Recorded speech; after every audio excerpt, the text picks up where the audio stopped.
What's going on, everybody? This is Nick from the Sound Coop, and today I got a fun little mix trick for all you studio cats. This is hands down my favorite way to get extra punch out of a kick drum. So let's pop on over to my Pro Tools and check this out. Alright, so I'm working on an R&B record for a buddy of mine. We used a live drummer for the majority of the tracks. Everything came out great. All I want to do is I just want to get a little extra thump out of the kick drum. So let's just listen to the drums as I've recorded them. This is just all faders up. No EQing, no mixing, just as they were tracked. Let's take a listen.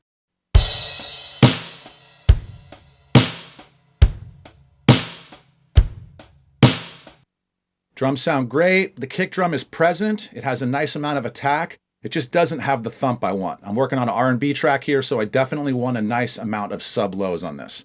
So let's listen to the kick in solo. I used 3 mics to record this. I used an inside kick, an outside kick, and then I used a sub kick on the outside of the kick. So let's hear all 3 mics in solo.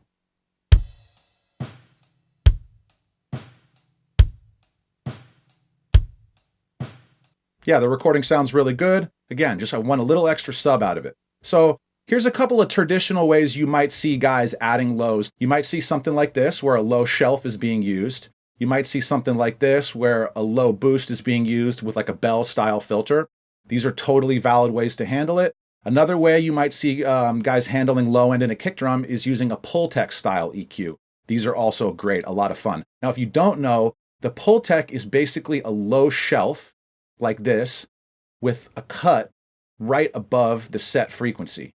So the boost will boost up the shelf and the attenuation will attenuate the cut that's right after it frequency-wise. So that's how a Pultec works. But we're going to do something completely different today. My weapon of choice is the Eosis Air EQ. I love this EQ for a whole lot of reasons. The actual technique we're going to put into play here is called a resonant peak filter. You may have heard of these. They're often used to tune things like headphones or earbuds, but today we're going to use this to get some serious thump out of the kick drum.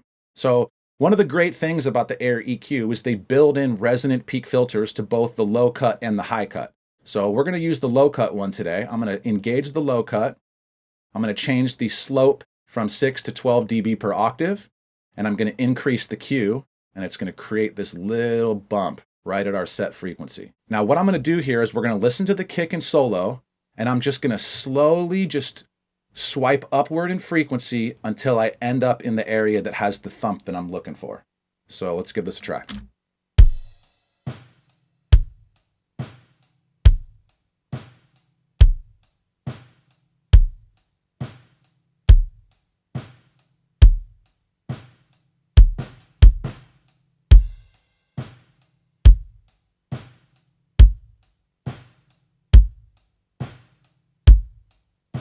I like that right there. Now you may have noticed, once we hit about 30 hertz, the low end started coming online. So I think you could have picked anything frequency-wise above 30 hertz.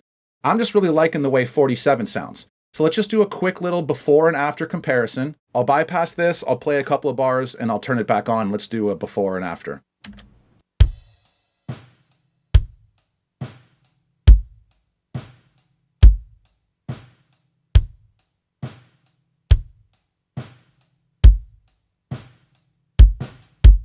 Big difference. Now, maybe I went a little overboard here. Kind of depends on the style. So let's turn this down and just have a quick listen.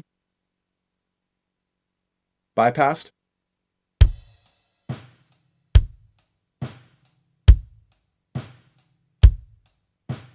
let's accentuate it a little bit. Bypassed.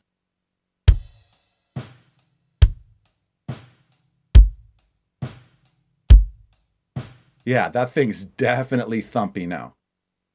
Yeah, I mean, I really like it both ways. Let me know what you guys like. Do you guys like the subtle accent there with just a little bit of the Q turned up, or do you guys like when I really kind of crank the Q? I think for the purposes of this, I'm going to crank the Q, because ultimately what I'm going for here is I'm trying to make this live kick drum sound a little bit more like an 808, so it fits in with this R&B track that I'm working on. If you guys like distorted drums, hang around till the end and I'll show you how to take this sub-low and turn this into a nice distorted style 808. So one thing I'll point out really quick, which frequency you select is going to come down a lot to the style of music you're working on. The frequency that I picked here would work great for pop, it would work great for R&B and hip hop, it would work great for probably modern country, If I was doing a more organic style of music, something more like rock, blues, Americana, I would probably choose a higher frequency. So just for you guys who are kind of more into those organic styles, let's see if we can go find a frequency a little bit higher. I'm going to do the same thing. We're going to play the kick in solo, and I'm just going to keep swiping up until we hit the next frequency that we like.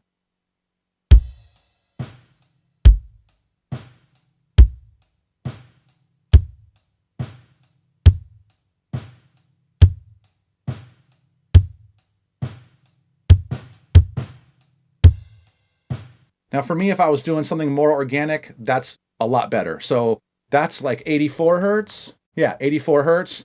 It's a little beach ball-y. So in the context of drums and solo, yeah, it might sound a little bit like a beach ball, but I do think that in the context of a mix, this would work really well. And again, I'm really accentuating this frequency. You could turn this thing way down. Let's do a quick before after.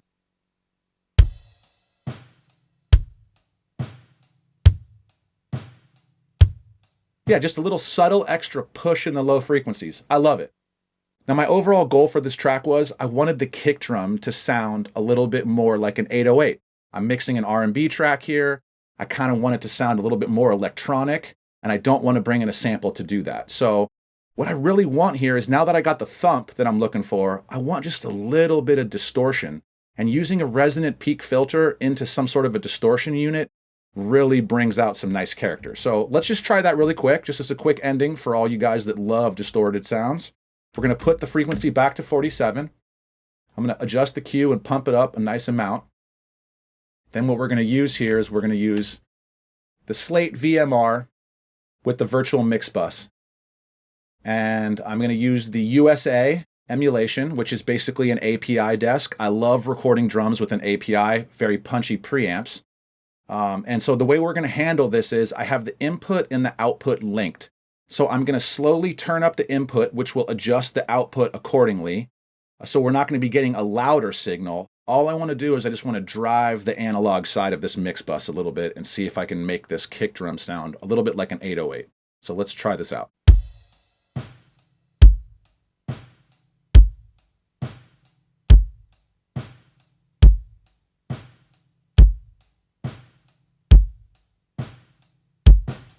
I love that.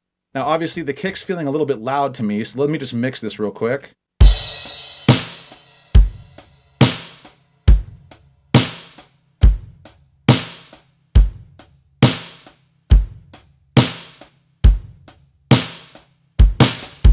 I love that. So let's just do a quick before and after. So this is before.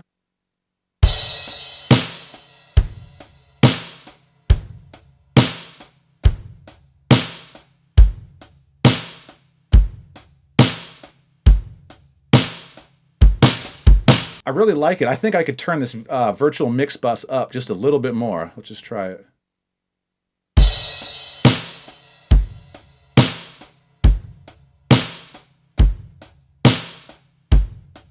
One more quick before and after.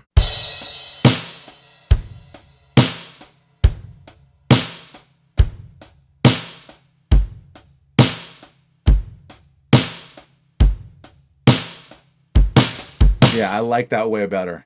Now, to me, that's dialing in this drum set way more to my liking in terms of the genre that I'm working on. So there's a couple of cool ways to get some thump out of your kick drum. If you guys like the video, shoot me a like and subscribe. I really do appreciate it. It helps me out a lot. And it's kind of time for bass guitar next. So let's see if we can have some fun in the next video getting the bass guitar to sit well with this thumpy kick drum. That'll be the next one coming down the pipeline. See you guys again soon. Take care. Bye.